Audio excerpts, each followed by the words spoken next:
Sabe aquela sensação quando você assiste alguém cometer o erro mais estúpido da vida, e você só consegue pensar, cara, você não tem ideia do que acabou de fazer. Pois é exatamente isso que vai rolar aqui. Uma esposa humilhada. Um marido arrogante. Uma amante debochada. E um telefonema que mudou tudo em questão de segundos. Porque às vezes, a pessoa mais perigosa na sala é aquela que ninguém está prestando atenção. Fica comigo até o final porque essa história tem uma reviravolta que vai te deixar de queixo caído. A chuva batia sem piedade nas janelas gigantes da cobertura em Seattle, fazendo um barulho que parecia pedras sendo jogadas contra o vidro. Lá dentro, o silêncio era sufocante. Mina estava de joelhos no chão gelado de mármore italiano da entrada, catando os cacos de um vaso. Não era qualquer vaso não, viu? Era uma réplica da dinastia Ming, dessas que o marido dela, Mark, tinha comprado só para impressionar os sócios dele. Ele tinha derrubado aquilo num acesso de raiva 5 minutos antes. Por quê? Porque a gravata cinza dele não estava perfeitamente passada. Você é inútil, Mina. A voz de Mark cortou o ar enquanto ele ajeitava o paletó de grife no espelho do corredor. Eu tenho a fusão do século hoje à noite no hotel mais chique da cidade, e você não consegue nem cuidar de uma lavanderia básica. Sinceramente, não sei por que eu ainda te levo nesses eventos. Mina não levantou os olhos. Ela continuou focada num pedaço irregular de porcelana azul. Me desculpa, Mark. A lavanderia fechou mais cedo por causa da tempestade. Desculpas. Ele cuspiu a palavra com desprezo. Olhou para o relógio caríssimo no pulso, um presente que ela mesma tinha dado 3 anos atrás usando uma grana que ele nunca perguntou de onde veio. Só se arruma, põe aquele vestido bege. E pelo amor de Deus, não abre a boca a menos que alguém te pergunte algo. Os investidores do Grupo Alden vão estar lá. Eu preciso parecer um homem no controle, não uma babá. Mina se levantou, os joelhos doendo. Ela tinha 26 anos, mas naquela noite se sentia com 50. O cabelo loiro preso num coque apertado e simples, o rosto sem maquiagem. Era assim que Mark gostava dela. Simples, invisível, um papel de parede para a brilhanteza dele. Pro mundo lá fora, Mark Vance era o CEO de uma empresa de tecnologia em ascensão, uma estrela no mundo da cibersegurança. Para Mina, ele era o homem que tinha lentamente, metodicamente, destruído a autoconfiança dela ao longo de 4 anos de casamento.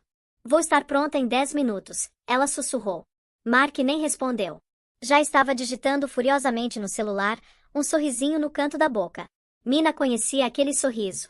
Não era de negócios. Era para ela. Jessica Thorne. Agora, presta atenção nisso. Mina sabia fazia 6 meses.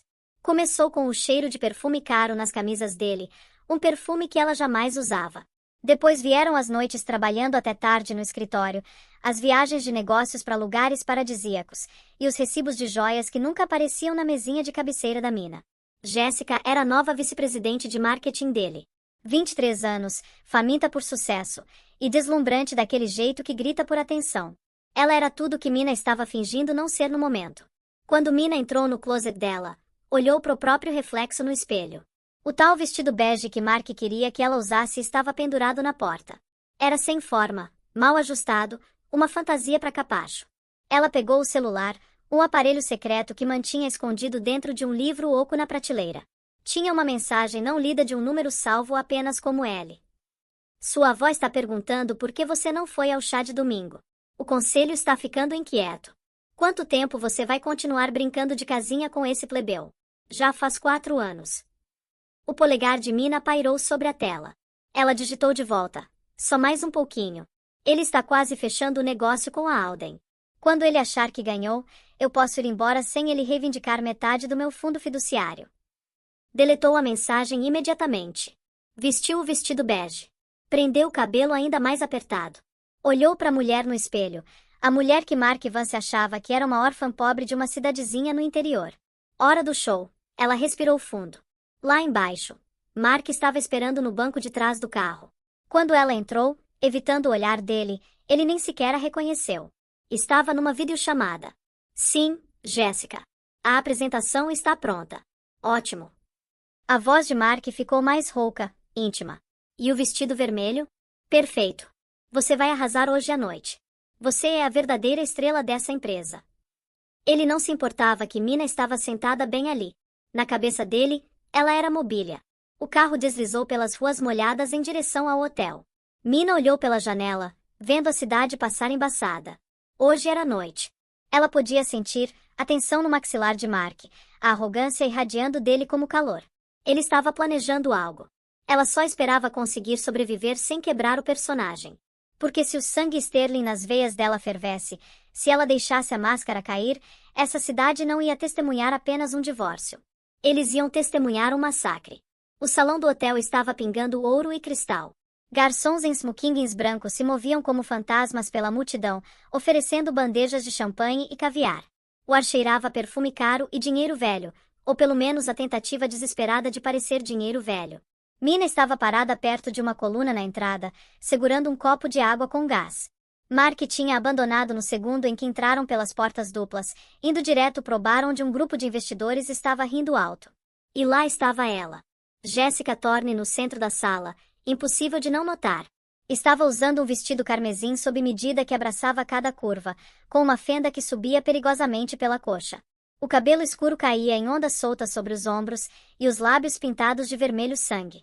Ela parecia predatória. Triunfante. Mina observou Mark se aproximar de Jessica. Ele não a tocou, não abertamente, mas o jeito que ele se inclinou, o jeito que sussurrou algo que a fez jogar a cabeça para trás e rir, era mais íntimo que um beijo. Eles pareciam o casal poderoso da noite. Mina parecia ajudante. Triste, não é? Mina se virou. Uma mulher de verde esmeralda, esposa de um CEO rival, estava ali parada, olhando para Mina com pena. O que é? Mina perguntou, a voz suave. Todo mundo sabe, a mulher sussurrou, inclinando-se atrás do leque. Mark e a garota do marketing. Eles nem estão tentando esconder mais. Sinceramente, querida, você deveria ter casado com o encanador. Pelo menos ele voltaria para casa à noite. A mulher deu um tapinha condescendente no braço de Mina e foi embora. Mina sentiu um nó frio apertar no estômago. Não era dor de coração, isso tinha queimado anos atrás. Era humilhação. Puro e simples desrespeito. Ela decidiu ir até o buffet. Precisava fazer alguma coisa com as mãos. Quando alcançou uma pinça prateada para pegar um canapé, uma sombra caiu sobre ela. Com licença, uma voz afiada disse. Você está bloqueando as tortas de caranguejo. Mina levantou os olhos. Era Jessica. De perto, a mulher era ainda mais impressionante, mas os olhos eram frios. Pedra dura. Oi, Jessica, Mina disse educadamente, saindo do caminho. Jessica não se mexeu para pegar comida. Em vez disso, virou completamente para Mina, girando a taça de vinho tinto, um rótulo de R$ 2.000 que custava mais do que Mark alegava gastar em compras de mercado no mês inteiro. Eu não achei que você viria de verdade, Jessica disse, a voz alta o suficiente para o círculo de pessoas próximas ouvir. Mark disse que você fica ansiosa nesses eventos porque você não se encaixa muito bem. Mina endireitou a coluna só uma fração. Estou aqui para apoiar meu marido. Jessica deu uma risada cruel e feia. Marido? Certo. Sabe, ele fala de você. Diz que viver com você é como viver com um fantasma. Sem paixão, sem ambição, só bege. Ela passou os olhos de cima a baixo no vestido de Mina. Acho que você bebeu demais, Mina disse baixinho. Jessica deu um passo mais perto, o sorriso afiado. Mark é um visionário. Ela sibilou. Ele merece uma rainha, não um caso de caridade que ele trouxe para casa por pena. As conversas próximas foram sumindo, cabeças se viraram. O ar mudou. Eu sugiro que você se afaste, Mina disse calmamente. Mas a voz dela carregava uma autoridade fria que não pertencia a uma dona de casa submissa. Pertencia a uma Sterling. Jessica piscou, surpresa, depois zombou. Ou o quê? Você vai chorar. Com uma torção deliberada do pulso, ela virou a taça de vinho. Um jato de vermelho atingiu o vestido bege de Mina como uma ferida. O salão congelou. Jessica deu um gritinho teatral. Ai não, que desastrada que eu sou. Mas Mina, sinceramente, você não deveria ficar tão perto. Você está sempre no caminho. Mark apareceu, a fúria já queimando.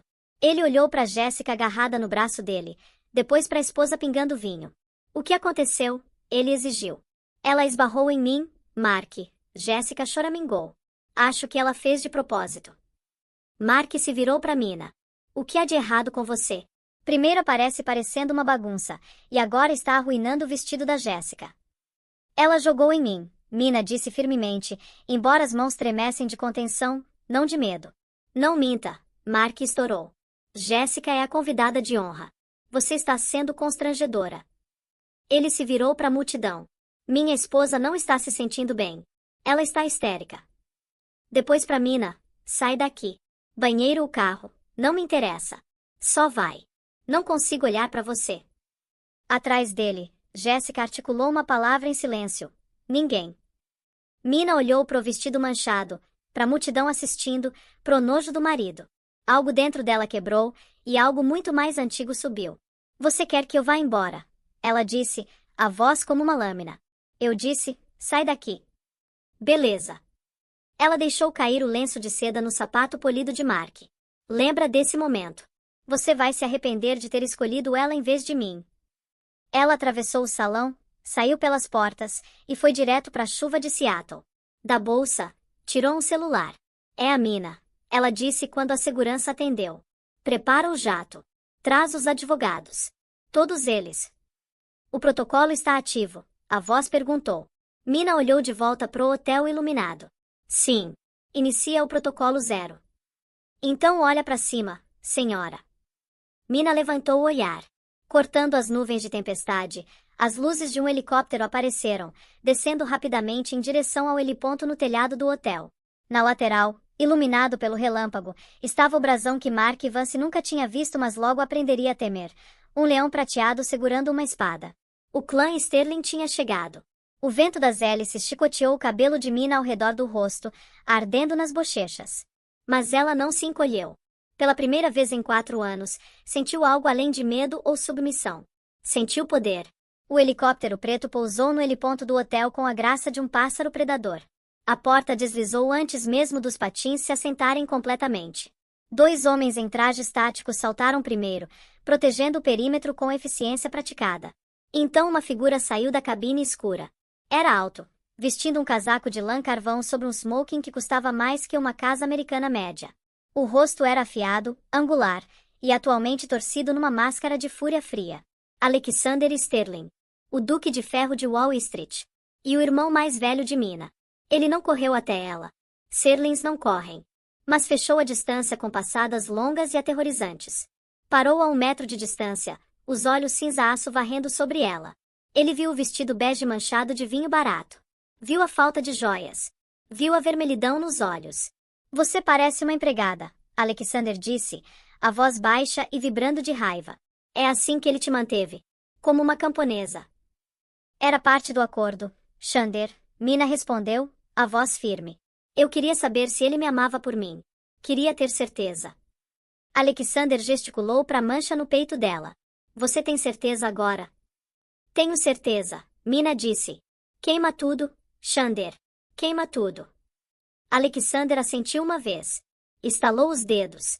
Um terceiro homem saiu do helicóptero. Era Sebastian Colley, o consigliere da família, um advogado tão impiedoso que diziam ter feito um juiz da Suprema Corte chorar durante uma deposição.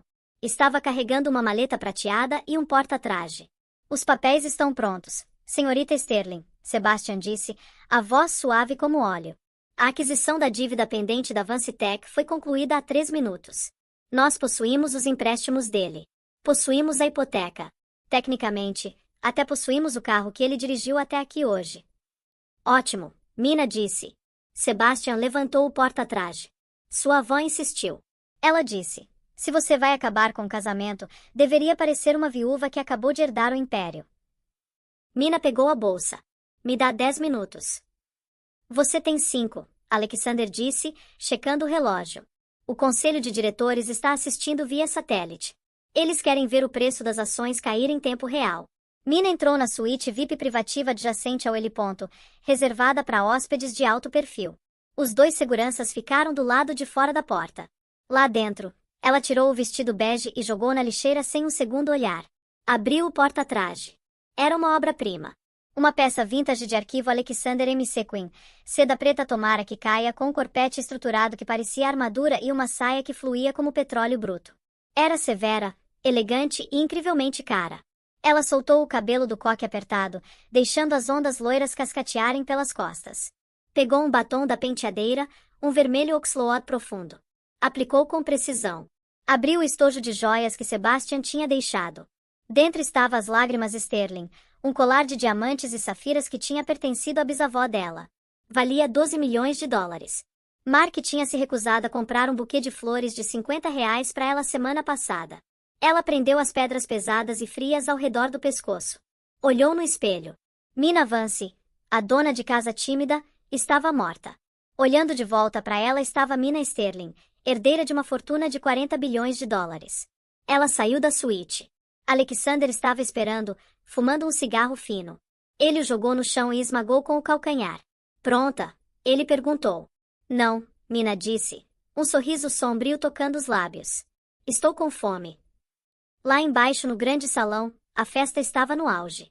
A banda de jazz tocava uma melodia animada e rolhas de champanhe estouravam. Mark Vance estava em alto astral. Tinha acabado de acuar Thomas Alden, o chefe do grupo Alden. Thomas, escuta, Mark disse, inclinando-se, girando o uísque. As projeções do quarto trimestre da Vance Tech estão nas alturas. Se você assinar a fusão hoje à noite, está entrando no piso térreo de um unicórnio.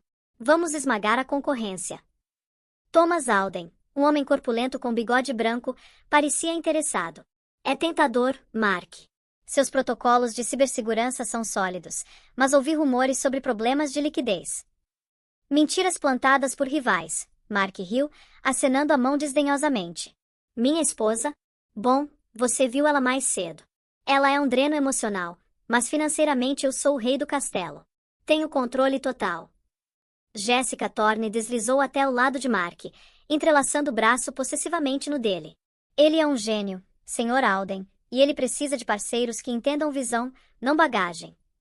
Ela deu uma risadinha, claramente referenciando Mina. Thomas Alden sorriu. Se as finanças se sustentarem, acho que podemos fazer um anúncio à meia-noite. Mark brilhou. Levantou o copo. Ao futuro. Ao futuro, Jessica ecoou. De repente, um som estranho cortou a sala. Não era música. Era o som de celulares. Não um celular. Centenas. Simultaneamente, bolsos começaram a vibrar. Notificações apitaram como granizo num telhado de lata. Um murmúrio baixo de confusão ondulou pela multidão. Thomas Alden franziu a testa. Puxou o celular. Os olhos arregalaram. O que foi? Mark perguntou, confuso. Meu corretor acabou de mandar um alerta de emergência. Thomas murmurou. Ações da Vance Tech estão despencando. O quê? Mark riu nervosamente. Isso é impossível. Os mercados estão fechados. Negociação após o expediente, Thomas disse, o rosto empalidecendo. Alguém está despejando blocos massivos de ações. Milhões delas, Mark. O preço acabou de cair 12% em 30 segundos. Quem? Mark exigiu, pegando o próprio celular. Quem tem esse tipo de volume? Não é só a ação. Uma mulher perto sussurrou alto pro marido. Olha o feed de notícias. O Banco Global acabou de cancelar a linha de crédito da Vance Tech.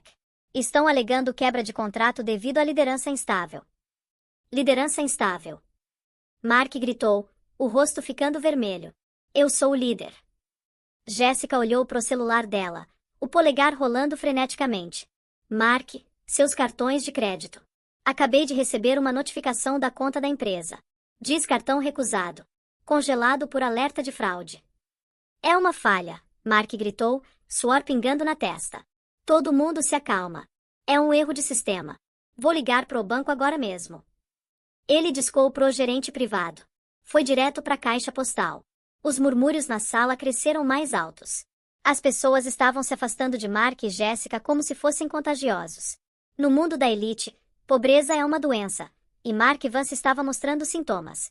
Então a música parou.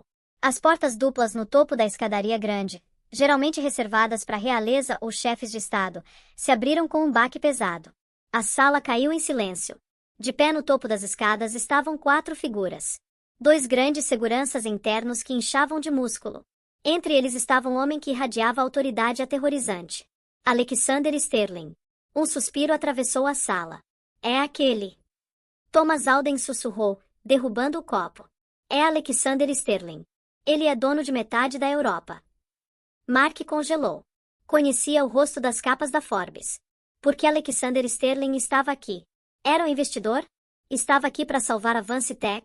Esperança surgiu no peito de Mark. Ele está aqui por mim, Mark sussurrou para Jéssica. Ele deve ter ouvido sobre a fusão. Se Sterling nos apoiar, o erro do banco não importa. Seremos bilionários, Jace. Mark endireitou a gravata, empurrou Jéssica levemente para trás e deu um passo à frente.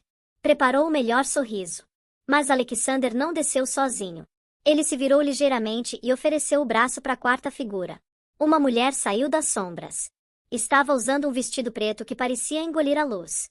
Diamantes cintilavam na garganta como estrelas num céu noturno. O cabelo era uma cascata dourada, a postura régia, o rosto uma máscara de beleza fria e impressionante. A sala levou 5 segundos completos para reconhecê-la. É ela, alguém sussurrou. É a esposa. A com a mancha de vinho. Não, outra voz respondeu. Não pode ser ela. Olha esses diamantes.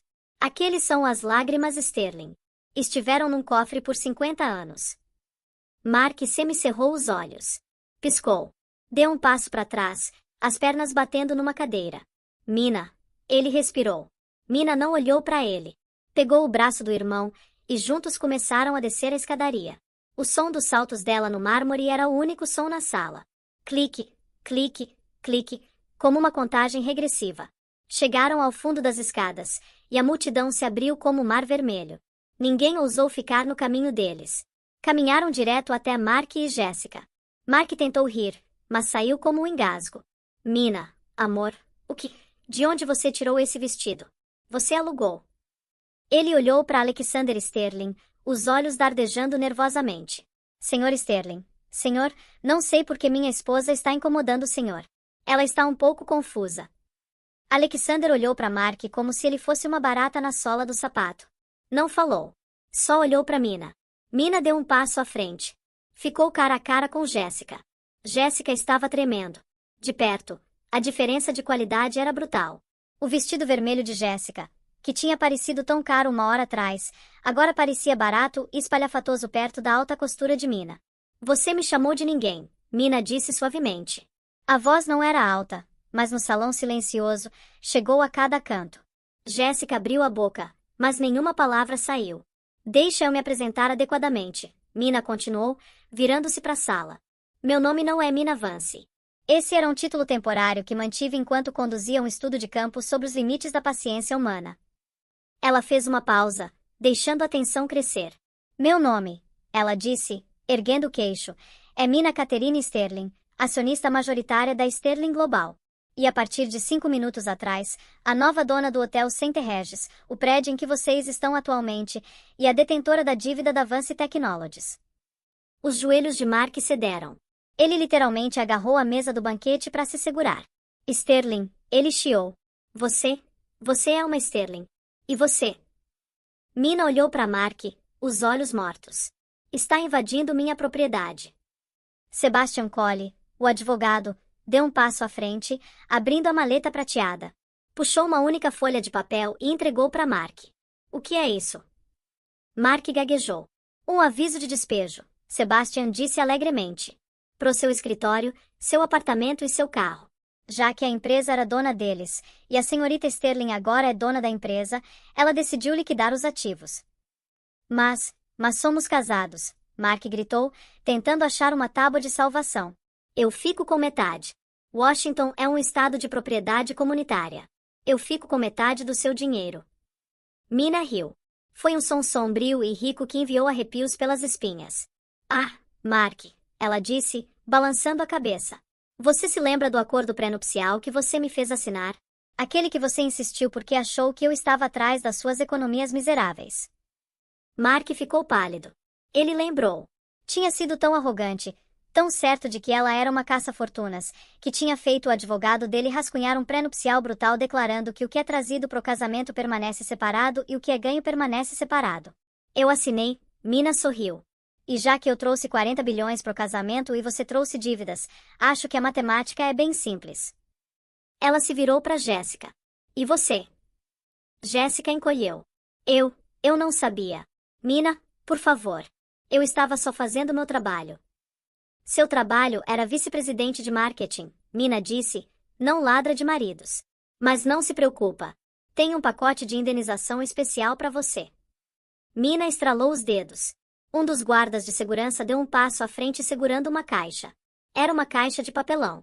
Dentro estavam os pertences pessoais de Jéssica da mesa dela. Você está demitida, Mina disse.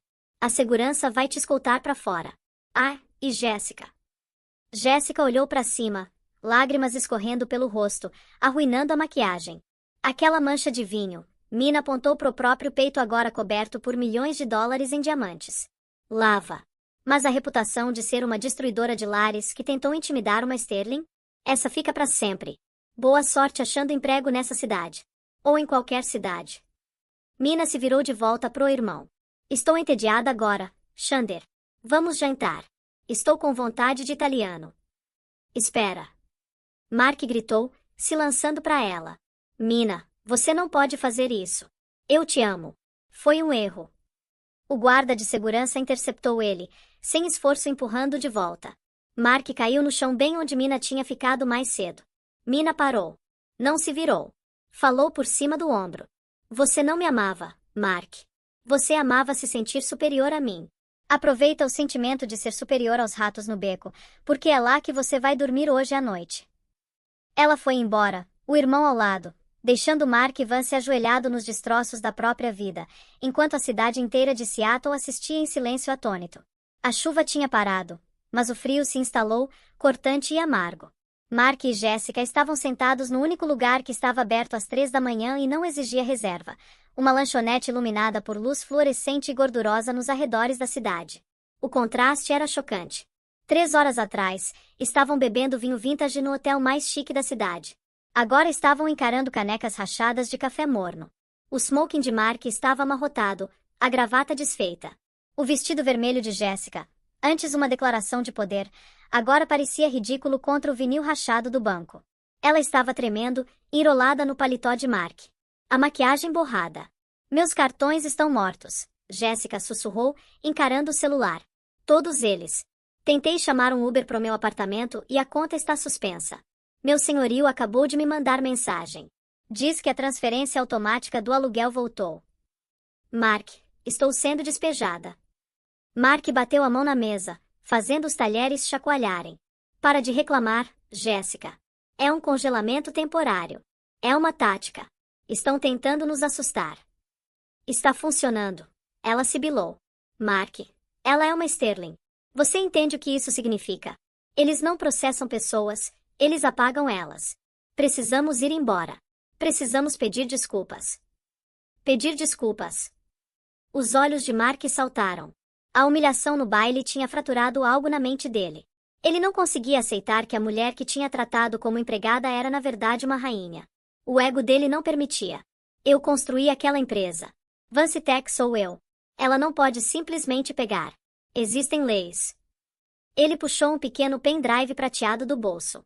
Encarou como se fosse o Santo Graal. O que é isso? Jéssica perguntou. Minha apólice de seguro. Mark sorriu, um olhar maníaco e desesperado nos olhos. Mina acha que é esperta. Acha que pode simplesmente me bloquear. Mas eu sabia que a fusão estava chegando.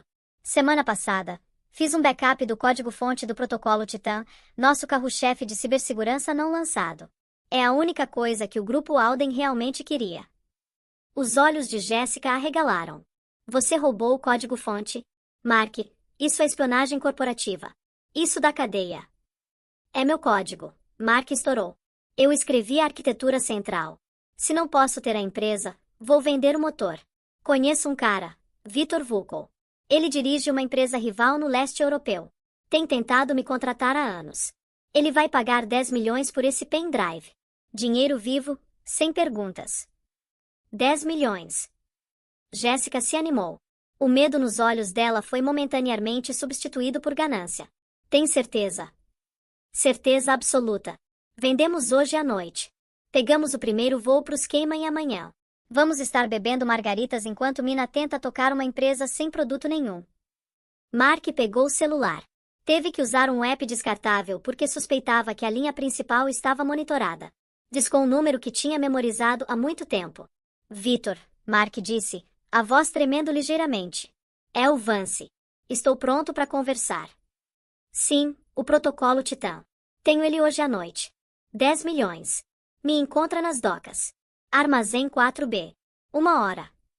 Desligou. Olhou para Jéssica. Estamos de volta no jogo.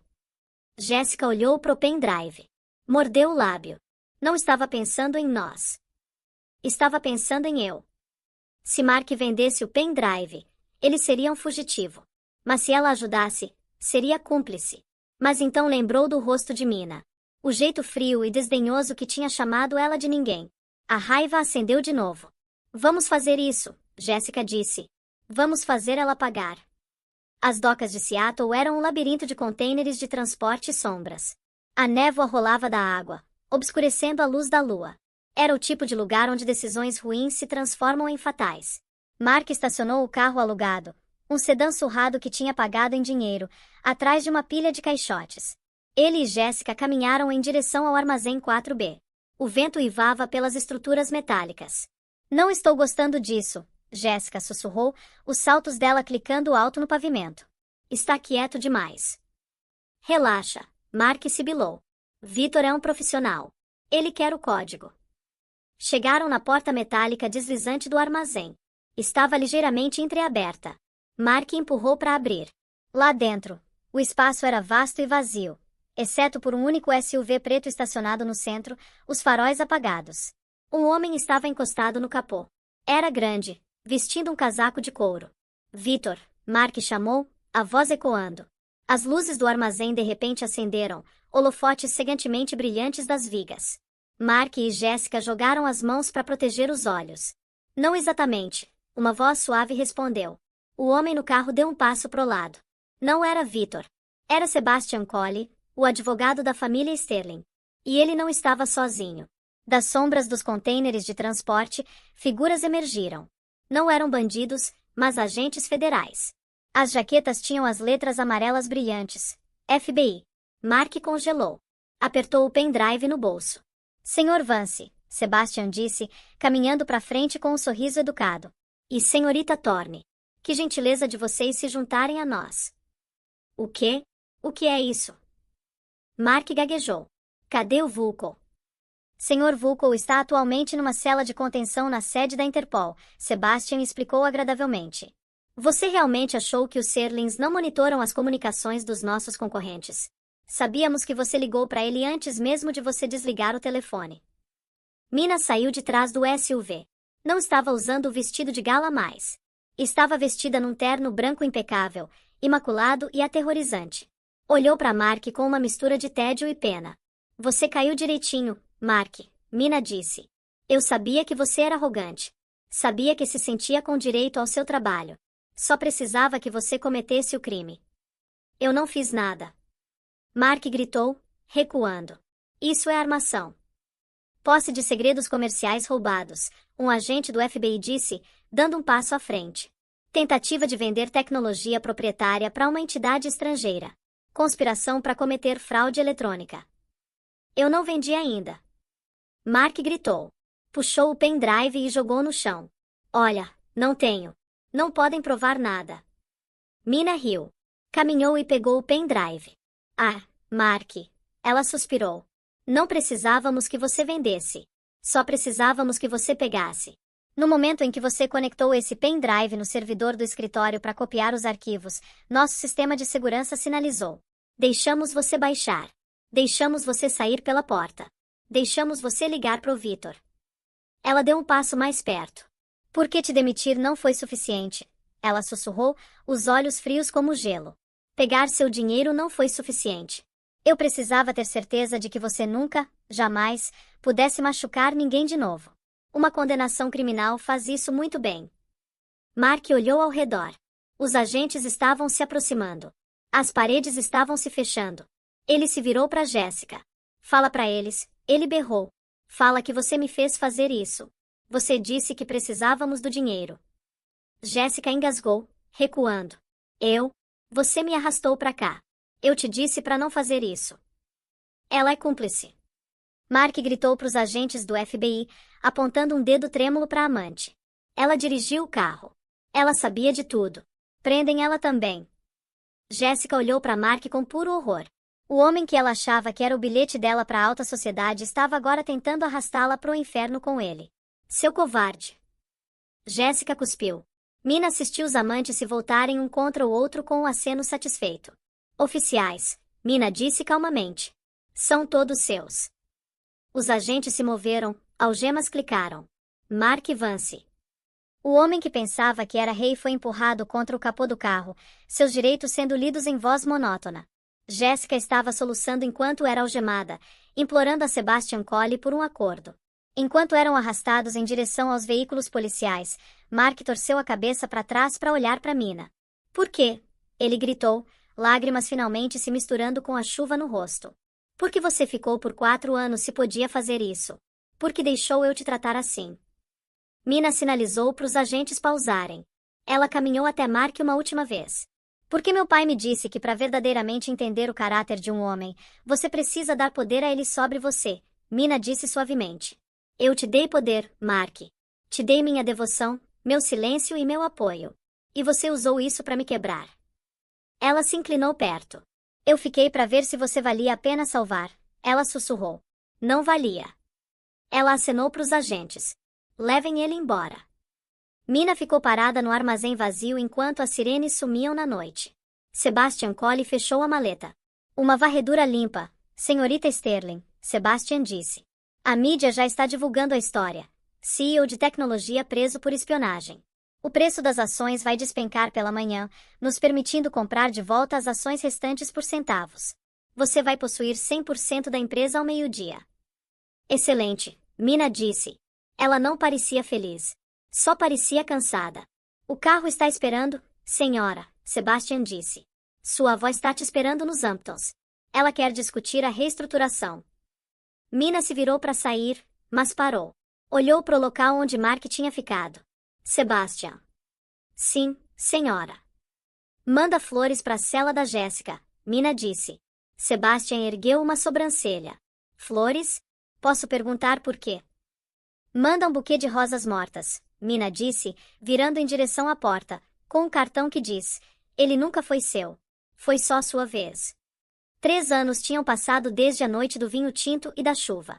3 anos desde que o nome Vancitech tinha sido apagado do horizonte da cidade, substituído pelas letras prateadas reluzentes da Sterling Cybernetics. A sala de reuniões no 50º andar estava silenciosa, exceto pelo zumbido do ar-condicionado e o arranhão suave de uma caneta tinteiro. Mina Sterling estava sentada na cabeceira da mesa. A mesa em si era uma laje de obsidiana negra longa o suficiente para acomodar 20 pessoas. Hoje, acomodava 12 dos investidores de tecnologia mais poderosos do hemisfério ocidental. Todos estavam olhando para Mina. Ela não era mais a mulher do vestido bege. Aquela mulher tinha sido um fantasma. A mulher sentada aqui agora era uma força da natureza. Vestia um terno sob medida de veludo azul meia-noite, o tecido absorvendo a luz, enquanto o único broche de diamante, o leão Sterling, brilhava na lapela. O cabelo estava cortado num bob assimétrico afiado que emoldurava o rosto, destacando maçãs do rosto que pareciam ter se afiado com sua ascensão ao poder. A oferta do conglomerado de Tóquio é generosa, Mina disse, a voz baixa mas carregando sem esforço até o fundo da sala. Ela não olhou para as anotações. Sabia os números de cor. Mas se aceitarmos a injeção de liquidez deles, comprometemos nossos padrões de criptografia. Vendemos nossa alma por um bônus trimestral. Mina, resmungou Arthur Payne, um membro do conselho que tinha sido leal ao ex-marido Mark até o dia em que o cheque parou de compensar. Estamos falando de 2 bilhões de dólares. Os acionistas vão se revoltar se recusarmos. Mina virou o olhar para ele. Era um olhar calmo e pesado que fez Arthur afrouxar a gravata. Os acionistas confiam em mim, Arthur, ela disse, porque nos últimos 36 meses, entreguei a eles um retorno de 400%. Dissolvi o protocolo titã imprudente do Mark e substituí pelo escudo Aegis. Não somos apenas uma empresa de tecnologia mais. Somos o padrão global de segurança digital. Se Tóquio quer entrar, jogam pelas minhas regras ou não jogam. Ela fechou a pasta de couro na frente dela. A moção para rejeitar a compra foi aprovada. Reunião encerrada. A sala exalou. Os executivos juntaram as coisas, murmurando numa mistura de medo e admiração. Sabiam que era melhor não discutir. Mina Sterling não perdia. Enquanto a sala se esvaziava, um homem se aproximou dela pela porta lateral. Era alto, com cabelo grisalho e um rosto gentil e marcado pelo tempo. Era Julian Sterling, primo distante dela e o diretor de operações que tinha trazido para ajudar a limpar a bagunça do Mark. Diferente de Mark, que precisava ser a voz mais alta da sala, Julian estava contente em ser a mais quieta. Você aterrorizou eles, Julian disse, um pequeno sorriso nos lábios enquanto entregava uma garrafa de água com gás para ela. Eu liderei eles, Mina corrigiu, tomando um gole. Tem diferença. Mark costumava aterrorizá-los com chiliques. Eu dependo da competência. Falando no Mark. O sorriso de Julian desapareceu. Ele baixou a voz, olhando para a porta aberta. A segurança ligou da recepção. Protocolo 0 foi acionado na entrada principal. A mão de Mina congelou no meio do caminho para os lábios. Protocolo 0. Era o código para um indivíduo específico na lista negra tentando entrar nas instalações. Ele está aqui. Mina perguntou. O coração dela não acelerou. Ela não sentiu medo. Sentiu uma curiosidade fria e dura. Foi solto da prisão federal há 72 horas, Julian confirmou. Está lá embaixo há 20 minutos. Está se recusando a sair até te ver. Os guardas iam removê-lo, mas ele alega que tem uma reunião marcada. Ele não tem reunião marcada, Mina disse. Caminhou até a janela do chão ao teto, olhando para os carros do tamanho de formigas na rua lá embaixo. Mas deixa ele subir. Mina, Julian alertou, dando um passo mais perto. Você não precisa fazer isso. Ele é um criminoso. Está desesperado. Deixa eu resolver. Vou bani-lo do quarteirão. Não, Mina se virou de volta, os olhos azuis gelados. Se eu mandar ele embora, ele vai achar que tenho medo. Vai achar que ainda sou a garota se escondendo na despensa enquanto ele grita sobre a lavanderia. Preciso terminar isso. Julian, manda ele subir. Julian assentiu devagar. Vou estar bem do lado de fora da porta com a equipe. 10 minutos, Mina disse. E Julian, garante que as cortinas estejam abertas. Quero bastante luz. Terminei. 5 minutos depois, as pesadas portas de carvalho rangeram abertas. Mina estava sentada atrás da mesa massiva de mogno que costumava pertencer a Mark. Não se levantou. Não sorriu. Só observou. Mark Vance entrou no escritório. A transformação era chocante. O homem que antes vestia ternos sob medida de $3.000 e repreende. Você não pertence a este mundo, Joanna. Olha só para você. Você é invisível. Essas foram as últimas palavras que Ricardo sussurrou para a esposa dele, apertando o braço dela com tanta força que deixou marca, bem no meio da festa mais exclusiva de São Paulo. Ele achou que estava abrindo caminho para o sucesso dele, se livrando do peso morto de um casamento simples e discreto para impressionar a elite. Empurrou ela porta fora pro frio da noite, convencido de que tinha acabado de salvar a reputação dele. Só que ele não fazia ideia de que a frota de carros blindados chegando não era pro presidente da República. Ele não sabia que o homem saindo do carro, usando o brasão real de Kaluma, estava procurando a filha perdida dele. Ricardo tinha acabado de expulsar a esposa dele segundos antes do rei chegar para se ajoelhar aos pés dela. Os lustres dentro do salão do hotel não só brilhavam, cara. Eles pareciam julgar cada pessoa ali. Cada cristal captava a luz de 1000 flashes, refletindo nas joias e nos vestidos da alta sociedade paulistana. O ar cheirava a perfume caro, aquele importado mesmo, e tinha aquele cheiro metálico de dinheiro velho. Ricardo ajeitou a gravata borboleta olhando pro reflexo dele na bandeja de prata de um garçom que passou. Ele era bonito, não dá pra negar, com aquele maxilar marcado de quem tinha ralado muito pra sair das quebradas da Zona Leste e chegar nos escritórios chiques da Avenida Paulista. Mas naquela noite os olhos dele estavam inquietos, procurando aprovação em cada canto. Para de se mexer, Ricardo, uma voz suave disse do lado dele. Ele olhou para baixo. Joanna estava ali, com as mãos entrelaçadas na frente do corpo. Ela usava um vestido azul claro de chiffon. Simples demais, dolorosamente simples comparado com os vestidos estruturados e de grife que as esposas dos investidores que Ricardo queria impressionar usavam. Era um vestido comprado numa loja de shopping popular, que ela mesma tinha ajustado para caber no corpo magro dela.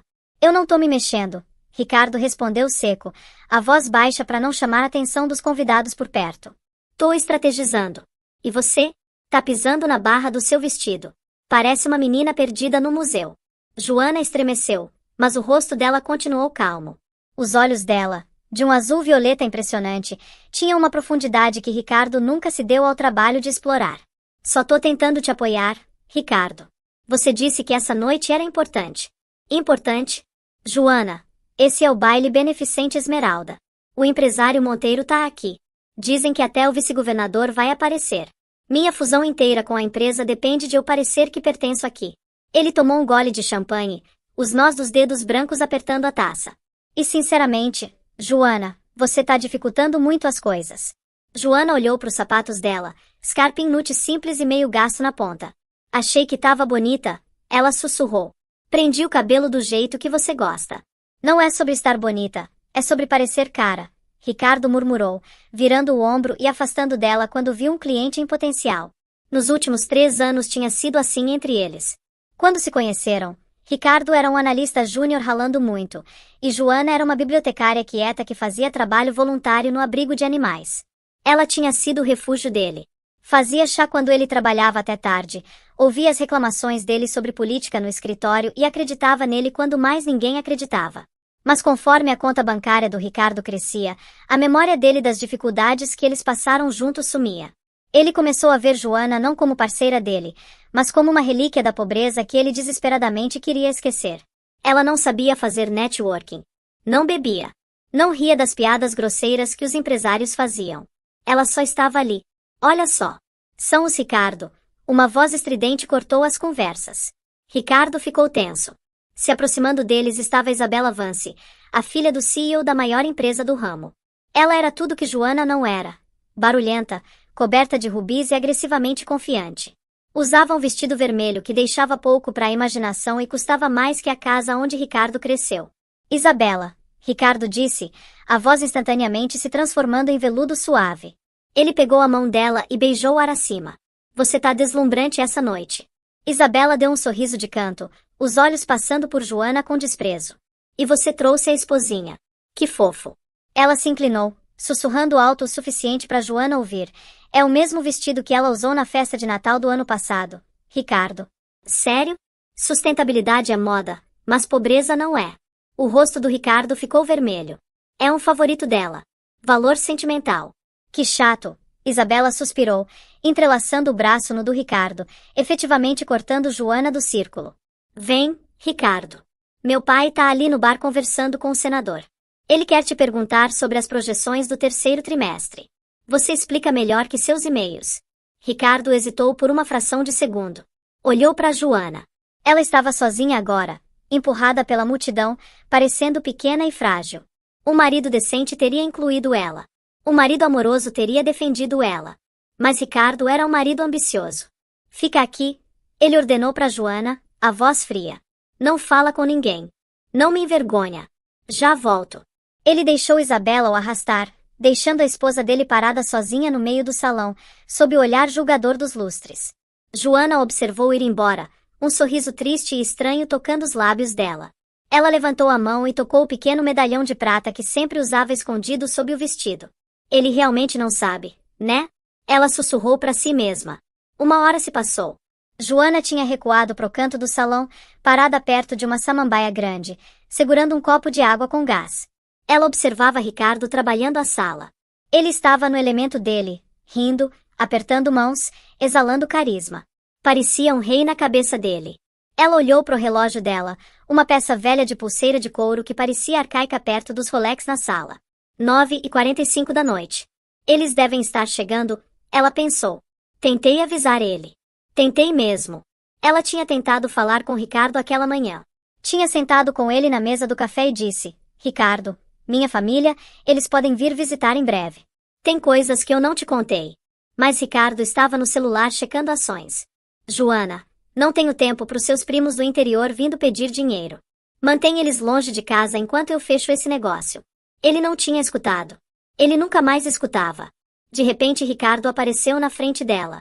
Não estava sorrindo. Estava suando e os olhos dele estavam arregalados, misturando pânico e fúria. O que você tá fazendo aqui parada? Ele sibilou. Tô fazendo o que você mandou, Ricardo. Tô ficando fora do caminho. Bom, você não tá fazendo um trabalho muito bom. O empresário Monteiro acabou de me perguntar quem era a mulher deprimente no trapo azul. Ele achou que você era da equipe de limpeza. Ricardo limpou a testa com um lenço de seda. Você tem ideia do quão humilhante isso é? Eu tô tentando fechar um negócio de 50 milhões e você parece que saiu de uma fila de sopa. A crueldade das palavras dele causou um silêncio na área. Alguns convidados viraram a cabeça, as sobrancelhas levantadas em diversão. Era o entretenimento que eles amavam. Uma briga doméstica entre os novos ricos. Joana endireitou a coluna. Pela primeira vez na noite toda, a postura submissa desapareceu. Ela olhou nos olhos dele e o violeta nas íris dela pareceu escurecer. Meu vestido está limpo, Ricardo, e eu sou sua esposa. Se isso te envergonha, a deficiência é no seu caráter, não na minha roupa. Ricardo piscou, chocado com a defesa súbita dela. Depois a raiva dele explodiu. Ele agarrou o braço dela, os dedos cravando na carne. Não tenho tempo para sua espinha dorsal repentina, Joana. Você tá arruinando essa noite. O pai da Isabela tá olhando. Não posso ter você derrubando meu valor de mercado com sua presença. Ele começou a puxar ela em direção às portas duplas da saída. Ricardo, para, Joana disse, a voz calma mas firme. Você tá fazendo uma cena. Tô tomando uma decisão executiva, ele cuspiu. Você vai embora agora. Eles chegaram no saguão. O porteiro, vestido de vermelho, desviou o olhar desconfortável. Ricardo praticamente jogou a ficha do guarda-roupa no atendente. Pega o casaco dela, o sobretudo cinza, o barato. Ricardo, Joana disse, soltando o braço. Ela ficou no centro do saguão, o vento frio das portas giratórias batendo nas costas dela. Se você me mandar embora essa noite, você não pode me pedir para voltar. Pensa bem no que você tá fazendo. Ricardo riu. Foi um som duro, quebradiço. Pedir para você voltar, Joana? Olha para esse lugar. Olha para mim e olha para você. Nós estamos em estratosferas diferentes. Vai para casa pro apartamento. Arruma suas coisas. Acho que é hora de discutirmos uma separação. Preciso de uma parceira que se encaixe no meu futuro, não no meu passado. As palavras ficaram no ar, pesadas e finais. Joana olhou para ele por um longo momento. Não tinha lágrimas nos olhos dela, só um profundo senso de decepção. Ela pegou o casaco do atendente, mas não vestiu. Colocou sobre o braço. Tudo bem, Ricardo, ela disse suavemente. Vou embora. Mas lembra, você foi quem abriu a porta. Só vai. Ricardo acenou com a mão desdenhosamente, virando as costas para ela para voltar pro calor da festa, de volta para Isabela e pro dinheiro. Joana virou para as portas pesadas de vidro. O porteiro empurrou elas abertas para ela. Lá fora a chuva de São Paulo caía em cortinas. Era uma noite miserável. Joana pisou na calçada, a água instantaneamente encharcando os sapatos finos dela. Ela ficou ali por um momento, olhando pro céu cinza. Dentro, Ricardo pegou uma taça fresca de champanhe, ajeitando o sorriso. Desculpas, ele disse para Isabela, que estava esperando por ele. Só tirei o lixo para fora. Isabela riu, batendo a taça dela contra a dele.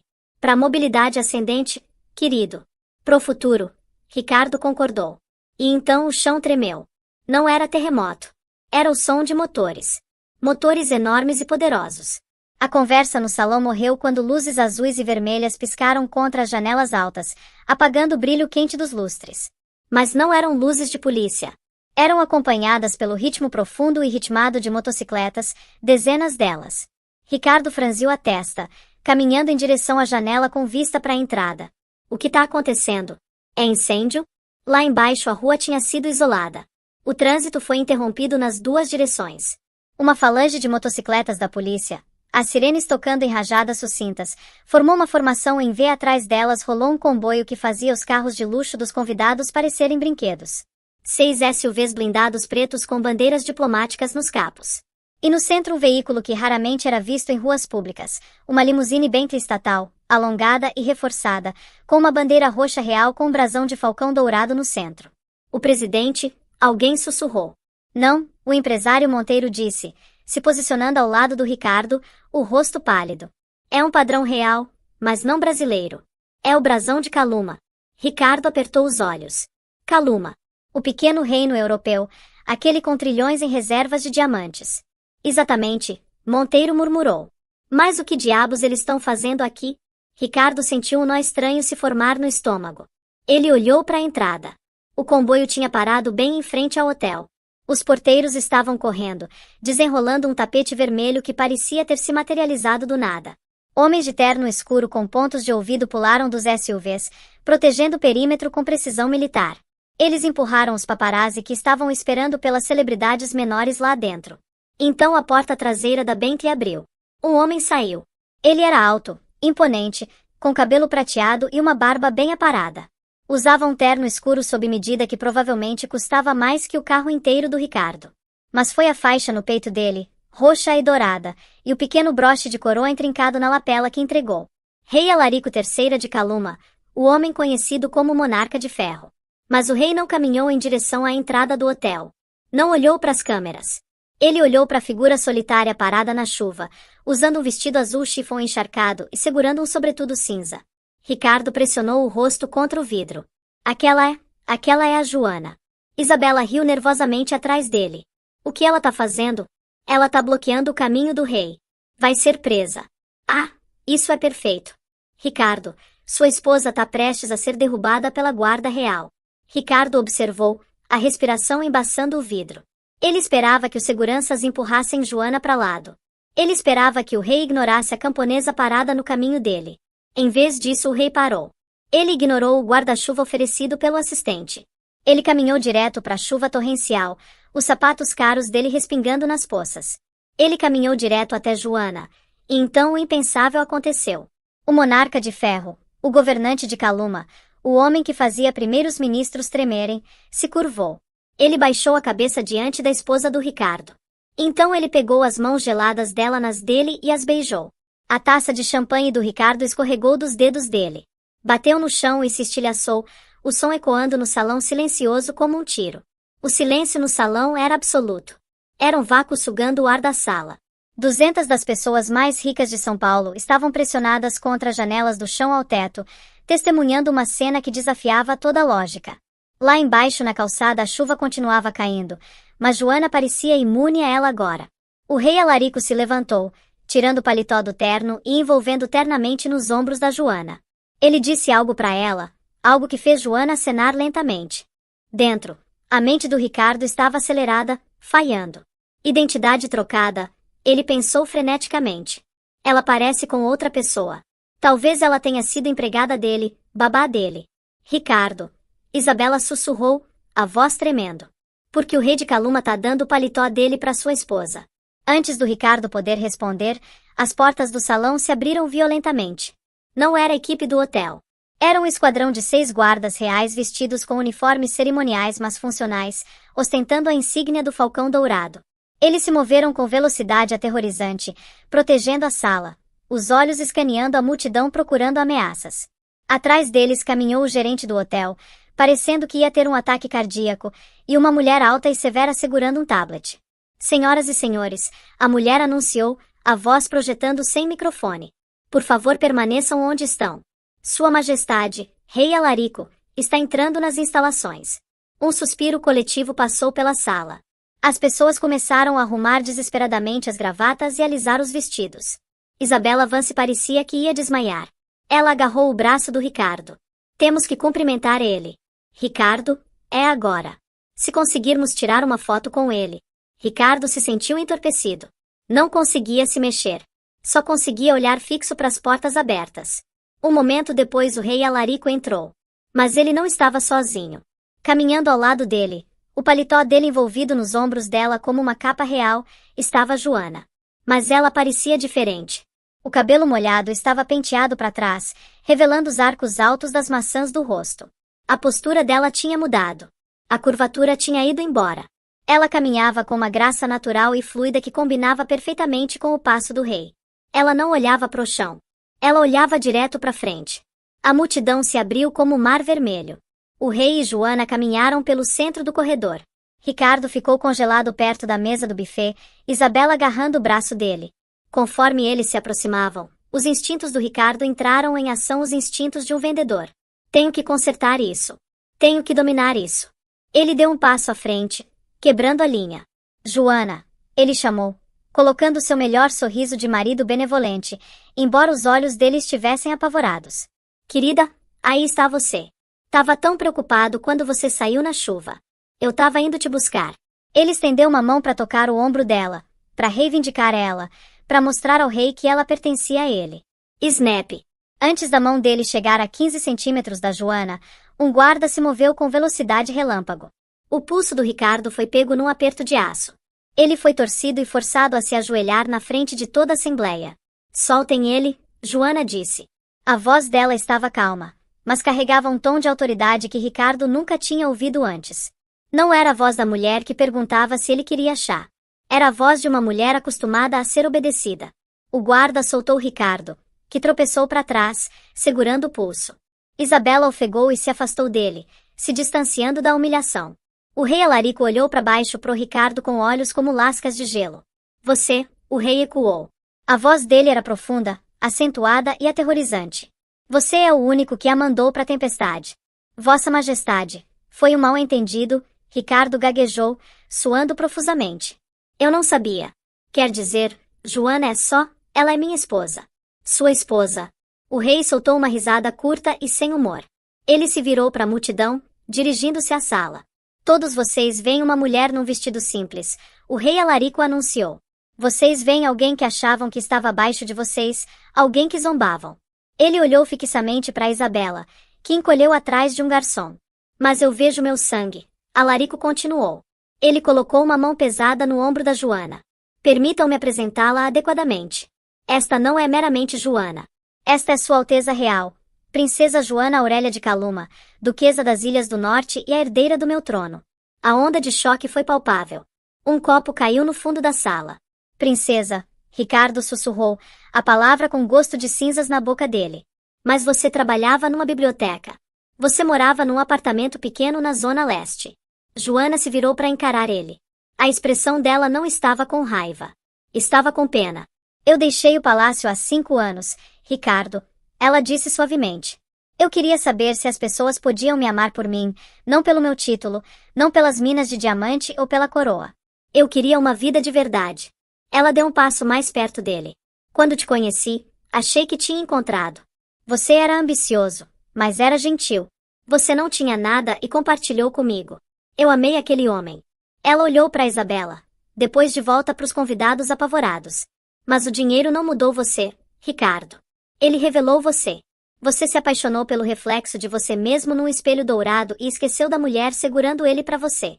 Ricardo, espera, Ricardo implorou, estendendo a mão. Eu não sabia. Se eu soubesse. Esse é exatamente o ponto, o rei interrompeu, a voz ecoando. Se você soubesse, teria tratado ela como uma rainha. Mas um verdadeiro rei não precisa de título para reconhecer nobreza.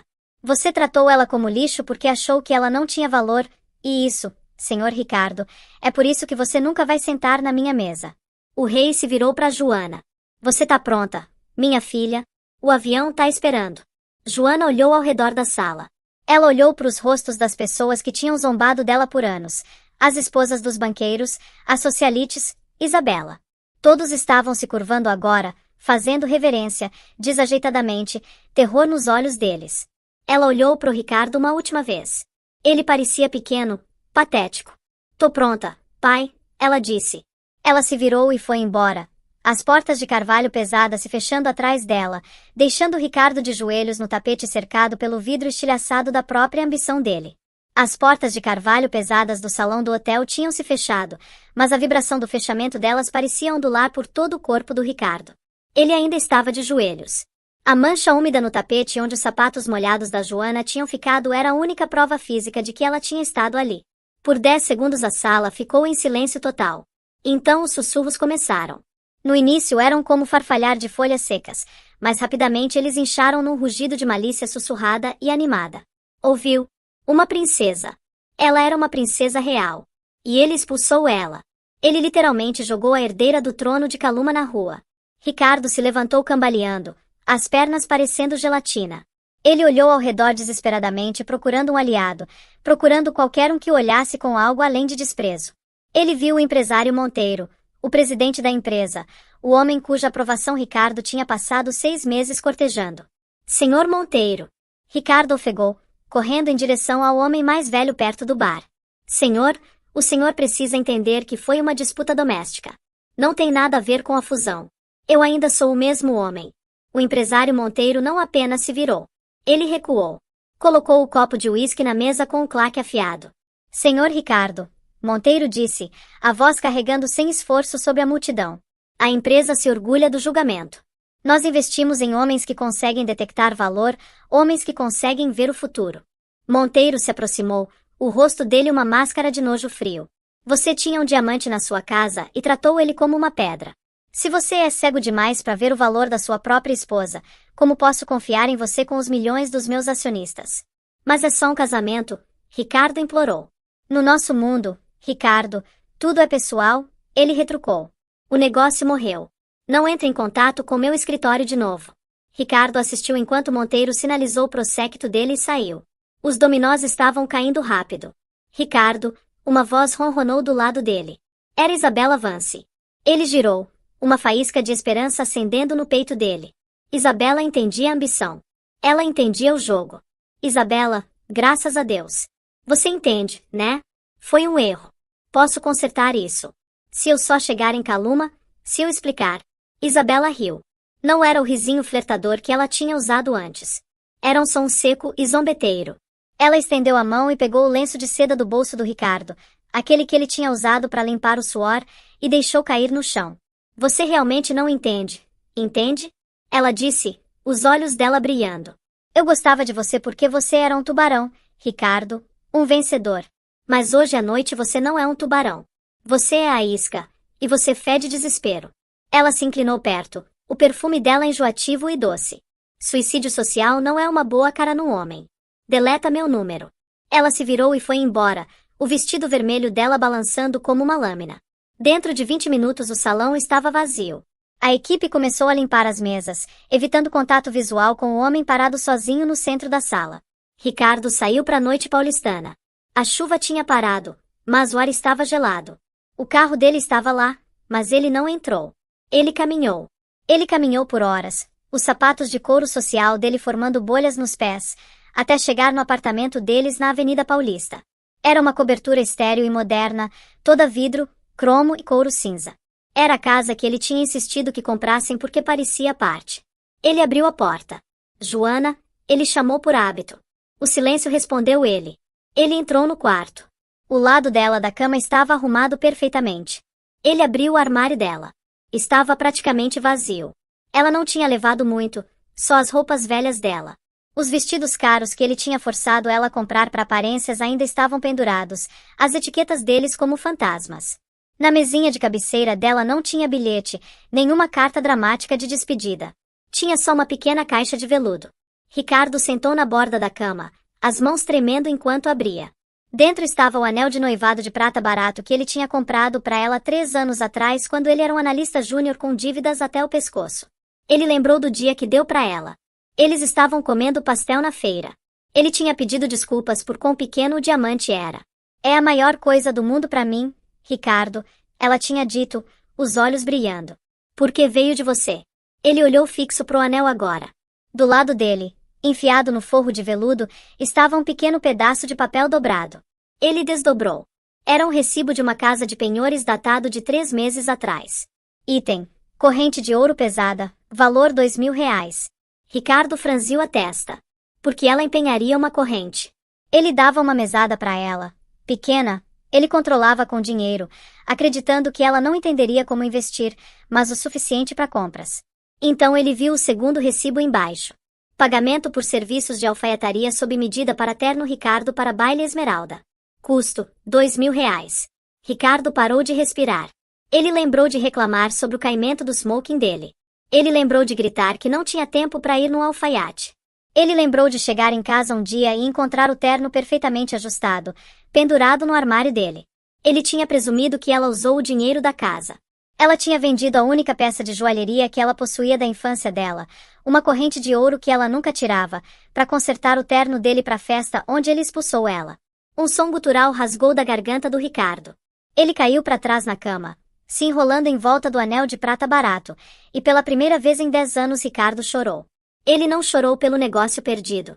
Ele não chorou pela humilhação.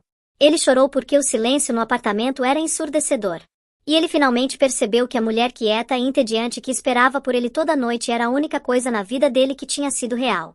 E ela tinha ido embora. A 5.000 quilômetros de distância o ar era fresco e cheirava a pinho e neve. O jato real de Caluma, um Gulfstream G650 modificado, começou a descida em direção à capital Salara. Joana estava sentada num assento de couro cor creme, olhando pela janela para os picos irregulares dos Alpes, subindo pelas nuvens. Ela não estava mais usando o vestido azul molhado. Tinha sido trocada por um conjunto de lounge de cachemira marfim suave. O cabelo dela estava seco e preso com um grampo de diamante. Uma aeromoça tinha acabado de tirar uma refeição que custava mais que o orçamento mensal de supermercado dela em São Paulo. Você não tocou no seu vinho, Alteza. Uma voz profunda ecoou do outro lado do corredor. Joana se virou. O rei Alarico estava observando ela. Ele parecia mais velho na iluminação dura da cabine do que tinha parecido do lado de fora do hotel. O rosto dele estava cinza e tinha um tremor leve na mão dele enquanto segurava os óculos de leitura. Não tô com sede, pai, ela disse calmamente. Você tá com raiva, Alarico afirmou. Não era uma pergunta.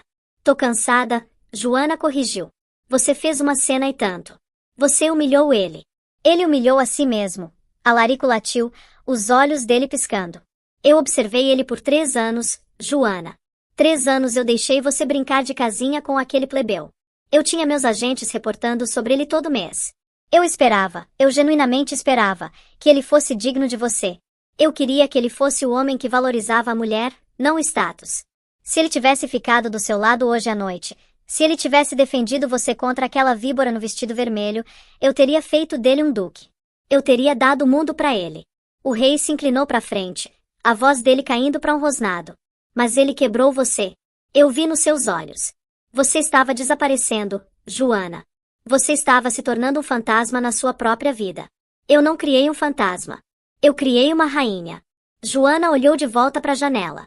Ele nem sempre foi assim. A cidade, a ambição, comeu ele. Muda as pessoas. Não vai mudar você, Alarico disse firmemente. Porque você é feita de material mais forte. Você é uma orelha. O avião tocou o chão suavemente. Enquanto taxiavam para o hangar privado, Joana viu o comitê de recepção. Centenas de soldados, uma banda militar, bandeiras acenando no vento. Não tô pronta para isso, ela sussurrou. Você não tem escolha, Alarico disse, levantando e abotoando o paletó. Ele pausou, a mão dele agarrando as costas do assento para apoio. Ele tomou uma respiração afiada e ofegante, o rosto dele se contorcendo de dor. Pai? Joana desfez o cinto, correndo instantaneamente pro lado dele. O que foi? Alarico a dispensou, se endireitando com imenso esforço. Não é nada. Velhice. Vem, seu povo tá esperando. Mas Joana viu o suor brotando na testa dele. Ela viu a palidez da pele dele. Os rumores que ela tinha ignorado em São Paulo, rumores da saúde em declínio do rei, de repente pareciam terrivelmente reais. Eles desceram as escadas. O vento frio mordeu o rosto da Joana, acordando ela. Quando o pé dela tocou o tapete vermelho, a banda tocou o hino nacional. Câmeras piscaram numa parede cegante de luz. Esperando na base das escadas estava um homem que parecia ter sido esculpido em mármore. Ele era alto, com cabelo escuro penteado severamente para trás e olhos que eram um cinza penetrante e inteligente. Ele usava o uniforme da Guarda Real, mas com os cordões dourados de um alto conselheiro. Este era o conde Luciano Valérios, amigo de infância da Joana, parceiro de esgrima dela e o homem que tinha sido indiscutivelmente o oponente mais vocal da saída dela de Caluma 5 anos atrás. Luciano se curvou, rígido e formal. Bem-vinda de volta, Alteza. Oi, Luciano, Joana disse, tentando sorrir. Luciano não sorriu de volta. Os olhos dele escanearam o rosto dela, procurando fraqueza. Você tá magra, ele notou sem rodeios. E cansada. São Paulo não combinou com você. Foi uma experiência educacional, Joana respondeu. Tenho certeza, Luciano disse secamente. Ele caiu no passo ao lado dela enquanto caminhavam em direção à limusine esperando. O conselho tá convocado. Temos um briefing em 1 hora sobre as disputas de fronteira com a Brávia e os embargos comerciais. 1 hora. Joana piscou. Luciano, acabei de pousar. Preciso tomar banho. Preciso dormir. Luciano parou de caminhar. Ele se virou para ela, e por um segundo a máscara dele escorregou, revelando uma intensidade desesperada. O rei desmaiou 2 vezes semana passada. Joana, os médicos dão 6 meses para ele, talvez menos. Joana sentiu o sangue drenar do rosto dela.